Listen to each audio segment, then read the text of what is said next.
12 લાખ. એમાં એક હિન્દી ભાષી મારા ભજન સાંભળવા આવી ગયેલો. તે આ બે મંજીરા વાળાને જોઈને આમ જ કરતો, આમ જ. રાતના 9 વાગે કાર્યક્રમ શરૂ થયો, 5 વાગે પૂરો થયો ને તો આની બેની સામું જોઈ રહ્યું. નો માયાભાઈ સામું જોયું, નો મારી સામું, નો અશોકભાઈ સામું, આની સામું જ આમ જ. કાર્યક્રમ પૂરો થયો ને સીધો હું ના ગયો. મેં કીધું ભાઈ મેં હસાતા થા, માયાભાઈ સાહિત્યની વાતો કરતા હતા, હસાવતા થા, અશોકભાઈ ગાતા, તું इसकी सामने क्यों देखता? तो કે એ देखता था कब लगेगा, कब लगेगा. લાગવા ન દીધું તો મંજીરા વાળા ઓછા ન થઈ જાય સાહેબ. પણ એક અવાજ કાઢી અને અશોકભાઈને રજૂ કરવો છે સાહેબ. પણ બાળકો બેઠા છે, બાળકોને હસાવી દો એટલે હું રાજી થઈ જાઉં છું. આમાં અનેક અવાજ છે, પણ ગામડું ગામ હોય, આ બાજુ નેવા હોય, આ બાજુ નેવા હોય, વસાળે મોભારું હોય છે. એક બિલાડી આ બાજુથી આવે, એક આ બાજુથી, બે ભેગી થાય ને તો પેલી આમ કરે, આમ.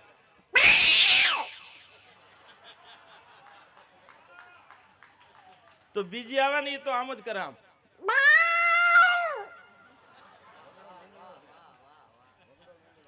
અને બે ભેગી થાય ને બે બોલી જોજો.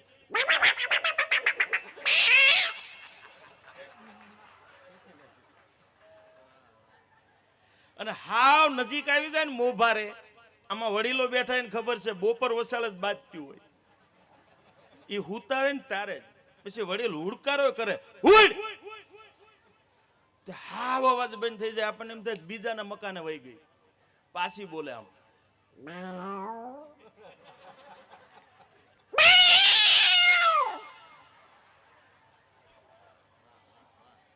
અને બે બિલાડી બાંધતી હોય ને તો હેઠે કૂતરે આવી જાય. એ તો મકાન ઉપર જઈ જ ન શકે.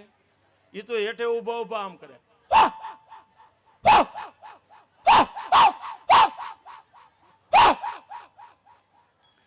પણ કૂતરું મકાન ઉપર ન જાય પછી ઠાકીને ત્રીજી શેરીમાં વયો જાય. નાય ભણતો હોય પછી મને તમને ન સમજાય. ત્રીજી શેરીમાં આમ ભય.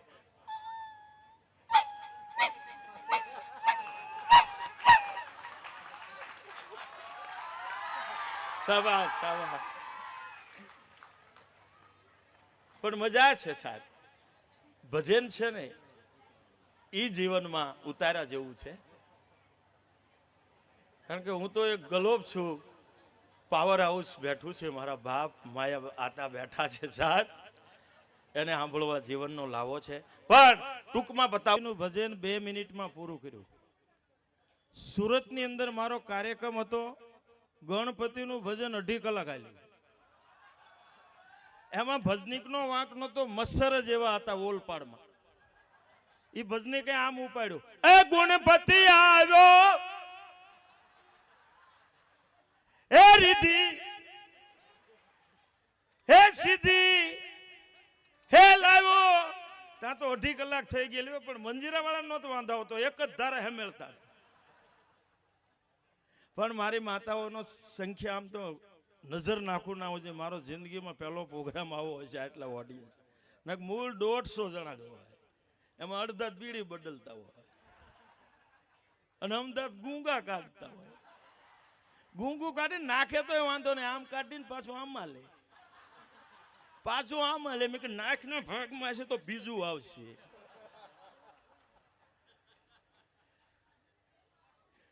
પણ મારા બહેરે મને કીધું હતું, ઘરનો ડાયરો એટલે દિલ ખોલીને વાત કરી દઉં. મને કે બોર્ડર ઉપર લડવા વયા જાજો પણ યોગામાં ન જાતા. પણ મેં કીધું તને વાંધો શું છે? પછી મને કે કપડા મારે ધોવાના ને.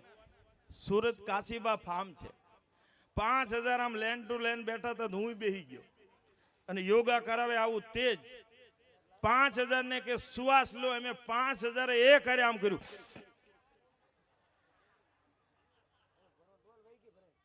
મેં કીધું આ શ્વાસ છોડવાનું કે થારું નગર 2500 મરી જઈશું. પછી ભાઈ કે શ્વાસ છોડો. પણ મારી પાછળ બેઠો તો ને એને શરદી ને ઉધરા બે હતું. એને આમ શ્વાસ છોડ્યો. આમ પતાહા જેવડો ગળફો મારા વાહમાં. તમને ખોટું લાગશે, મને ટાઢું લાગ્યું. પણ મેં કીધું કાનનો વળ ખાવીને એનું લાગે, પછી રગેડો આવ્યો ને તારે ખબર પડી મને. તો મેં કીધું ભલામણા આમ હોય. મને કે 2 મહિનેથી ઘનશ્યામભાઈ શરદી મટતી નથી. મેં કીધું કાં આગળ બેહાય ને કાં સાઈડમાં બેહાય, પણ યોગા ફાવે તો કરાય. સુરત એક સોસાયટીમાં ગયો ને તો 8-10 બહેનો આમ કરતા. તે મારે એમ કે નાના વાંજિત્ર નીકળ્યા તા, આ લઈને રખડવું નહીં ગામો ગામ. હાવ નજીક ગયું ને તોય નો ખબર પડી હું વગાડે છે. પછી હાવ નજીક ગયું ને તો ન ગણતી. મેં ઓલી પૂછ્યું, મેં કીધું બેન આમ કેમ કરો છો? તો મને કે રામજી દેવજીએ કીધું. મેં કીધું બેન રામજી દેવજી નહીં, રામજીજી. મને કે આ ભાઈ જો ઈ બોલી યોગા કરાવીનું નામ નહોતું આવડતું ને મંડાઈ ગયા. લઈ લો ફોન વિયા થાય નહીં અમારે તો સારું ભૂલમાં. ના રેડી ને આ બોલીએ કઈ અમુક જગ્યાએ રેડીનું નથી બોલાતું. એક જગ્યાએ મેં રેડીનું બોલ્યું. મેં કે હાલો રેડી તો આગળ જઈને 5 જણ બોલાય કે હું 5 વાગ્યા રેડી જઈ હાલ એ નહીં. હા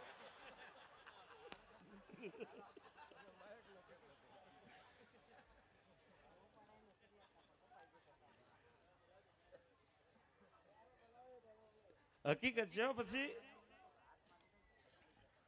અને માયાભાઈ આજ અમને છૂટ આપી સાહેબ, એને લાખ વંદન કરું મારા બાપ.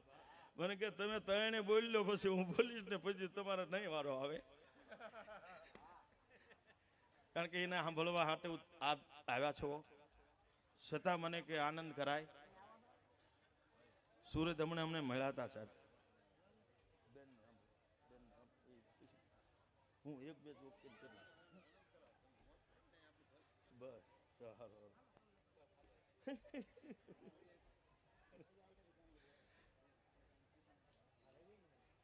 તે આમ ન ગમે ને મને કે આમાં મેં કીધું થાય હું. મને કે ભાઈ ન ગમે ને તો માથામાં વાળ ખરે ને નવા વાળ આવે.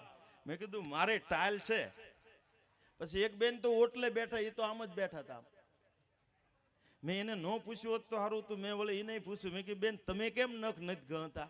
મને કે ભાઈ મેં બહુ નખ ગયા ને તો મૂછું ઉગવા માંડી. પણ યોગા ફાવે તો કરાય. જો મારી માતાઓ બહેનો જાજી સંખ્યા છે, તમને જોક્સ લાગશે, પણ મારે ઘરે બનેલી ઘટના કહું. મારે ફરમાઈશ હવે વાંચો તો બાપુ.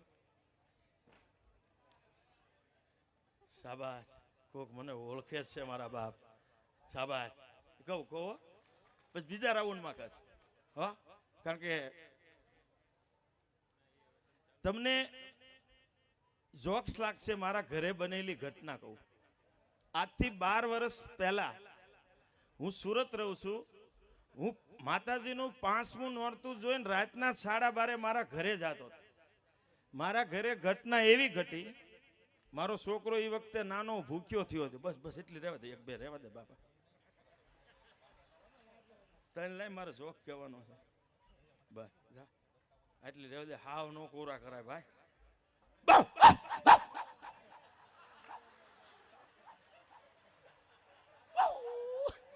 આવ્યું બોલો. એને એમ થતું આ પેન્ટ બુસટમાં કૂતરો ક્યારે આવ્યા છે. એટલે હું 12:30 મારા ઘરે જતો સુરતની અંદર. રાતે 5મું માતાજીનું નોરતું જોઈને મારા ઘરે ઘટના એવી ઘટી, મારો છોકરો એ વખતે નાનો ભૂખ્યો થયો. એની મમ્મીને કે ભાગ દે ને. તો મારા બહેરે 2-3 ડબ્બા ખોલ્યા, કાંઈ સેવડો જીડ્યો જ નહીં. પછી રાતના 12:30 મારા બહેરે કુકરમાં ડોડા બાફવા મૂક્યા. એ કે લીંબુ ને મરસું ભભરાવીને ખવડાવું. અને હું જ્યાં સુરત રહું છું ને મારી સામે એક ભાઈ રહે છે, એને પહેલા નોરતે પહેલી વહેલી 4 વ્હીલ લીધેલી. એ શેરીમાં પડેલી. કુકરનો અનુભવ મારી માતા બહેનોને છે, મને તમને ઓછો છે. કુકરમાં વસ્તુ બફાય ને એટલે સીટી વાગે.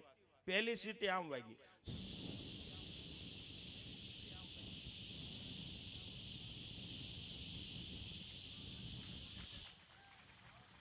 તો ઓલો ભાઈ જાગીને આવ્યો કે કોક ગાડીમાંથી હવા કાઢે. અને 12 આવ્યા ને તો કુકરની સીટી બંધ થઈ ગઈ. અને ગાડીએ જોવે તો રાતના 12:30 કોણ હોય? કોઈ લાગ્યું નહીં. પાછો ઘરમાં જઈને હજી સીટીની ઉપર હજી લાંબો થાય ને તો બીજી સીટી, વસ્તુ વધુ બફાય ને તો બીજી સીટી આમ વાગી. એ કે હેલ્પર તો અવાજ કાઢતો લાગે. 12 આવે ને તો કુકરની સીટી બંધ થઈ જાય. અને ગાડીએ જોવે તો કોઈ નહીં. પછી ઘરમાં જઈ પાણી પીધું, આંખ વિસાય નો વિસાય, ત્રીજી સીટે એલફેર જેટલી મારી માતાઓ બહેનો બેઠો એમાંથી અવાજ આવશે, કારણ કે એને પૂરો અનુભવ છે. કુકરમાં વસ્તુ બફાઈ જાય ને તો સીટી ઊંચી થાય ને બધી બાજુ પાણી ઉઠતું હોય, ત્રીજી સીટી આમ વાગી,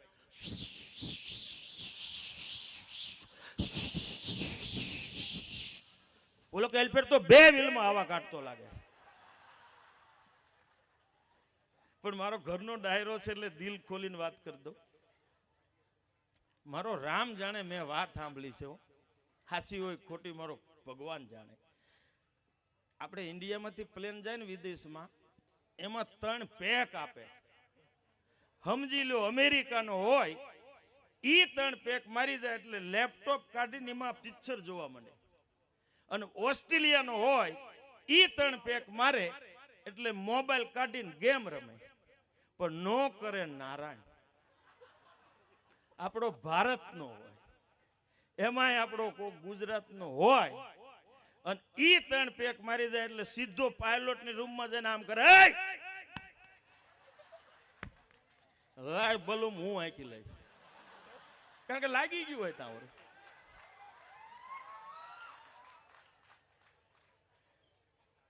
પણ એ નશો ખોટો છે.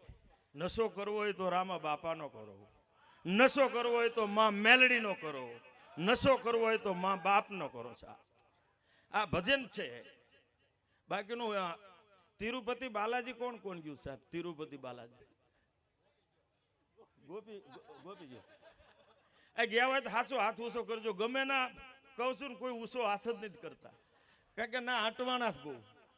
હું એક ફેર ગયો છું, હું એક જ ફેર ગયો છું.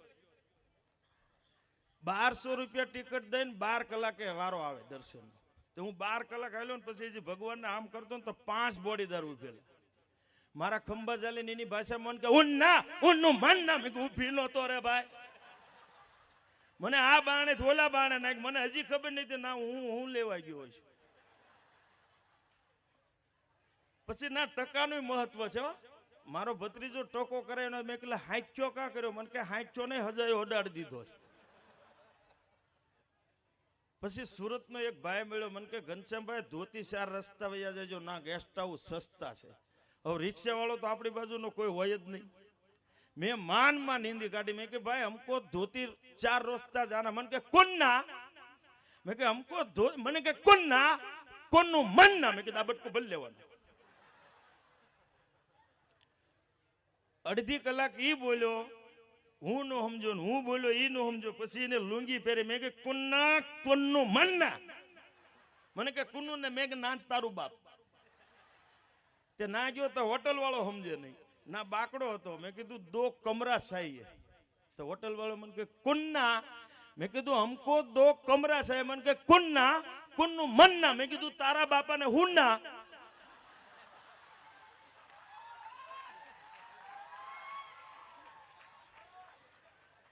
પણ આ મારી ઝલક હતી. હવે નૈનાબેન પટેલને સાંભળવા જીવનનો લાવો છે. કોહેલ જેનો જેવો અવાજ છે, એમને જોરદાર તાળીઓથી વધાવો.